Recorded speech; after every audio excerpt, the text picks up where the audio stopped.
द्वापर युग का समय चल रहा था। कंस के उपद्रव से पृथ्वी पर चारों ओर हाहाकार मचा हुआ था। कंस एक आसुरी प्रवृत्ति का राजा था। उसके आतंक से मानव, देवता, यक्ष, गंधर्व सब भयभीत थे।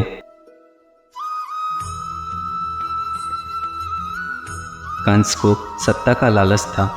उसने अपने पिता राजा उग्रसेन की राजगद्दी छीनकर उन्हें बंदी बना दिया और स्वयं को मथुरा का राजा घोषित कर दिया। उसके आतंक से भयभीत होकर देवतागण भगवान विष्णु की शरण लिए। भगवान विष्णु ने उन्हें आश्वासना दी कि वो कंस का विनाश करने के लिए पृथ्वी पर अवतरित होंगे। यहीं से शुरू होता है लीला पुरुषोत्तम भगवान श्री कृष्ण की कथा। कंस जो अत्यंत दुराचारी था, पर वो अपनी बहन देवकी से बहुत प्यार करता था। कंस ने अपनी बहन का विवाह बहुत धूमधाम से वासुदेव से कराया, लेकिन जब वो देवकी को विदा कर रहा था तभी एक आकाशवाणी हुई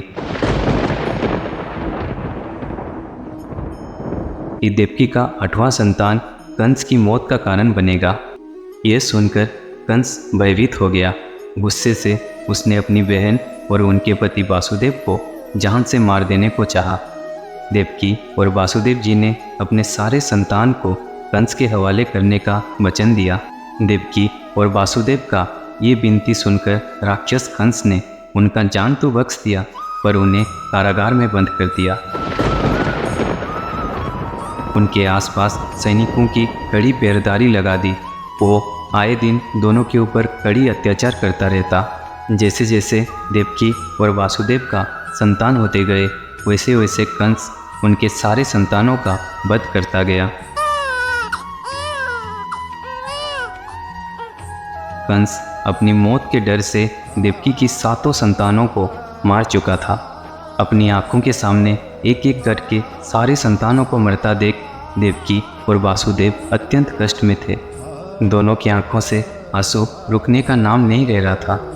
दोनों ने अपनी 8वें संतान की सुरक्षा के लिए श्रीहरि का स्मरण किया। श्रीहरि ने जल्दी से दोनों की पीड़ा को हरने का सोचा। अब बारी थी श्री कृष्ण की। कंस को पता था कि देवकी की 8वां संतान ही उसका काल बनने वाला है। इसी भय से कंस ने कारागार के चारों ओर सैनिकों की पहरेदारी और तगड़ी कर दी।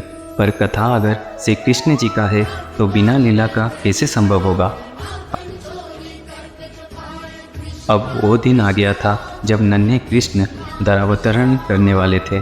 भगवान विष्णु ने अपनी माया से कंस की सैनिकों के सहित सारे मथुरावासी को गहरी नींद में सुला दिया। और उसी समय भाद्रपद मास कृष्ण पक्ष की अष्टमी तिथि के रोहिणी नक्षत्र में बुधवार के दिन आधी रात को भगवान कृष्ण ने माता देवकी के कोख से उनके 8वें संतान के रूप में जन्म लिया।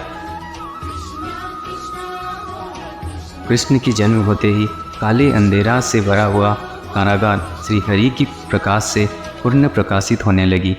कारागार की कोठरी में कैद देवकी और वासुदेव के सामने शंख, चक्र, गदा, पद्म धारण किए हुए चतुर्भुज भगवान प्रकट हुए। दोनों भगवान के चरणों में गिर पड़े। ये देख भगवान ने उनसे कहा, अब मैं पुनः नवजात शिशु का रूप धारण कर लेता हूँ। भगवान ने पुनः नन्हे कृष्ण की अवतार धारण कर ली और बाद में जाकर श्री कृष्ण ने राक्षस कंस का वध किया और इस सृष्टि को उसके आतंक से मुक्त की। इसी तरह हमारे प्यारे नटखट श्री कृष्ण का धरावतरण हुआ था। हमारे साथ श्री कृष्ण की ऐसी और कथाएं सुनने के लिए चैनल को सब्सक्राइब कीजिए। साथ में अगर वीडियो अच्छा लगा है तो वीडियो को लाइक करें, कमेंट करें। जय श्री कृष्ण।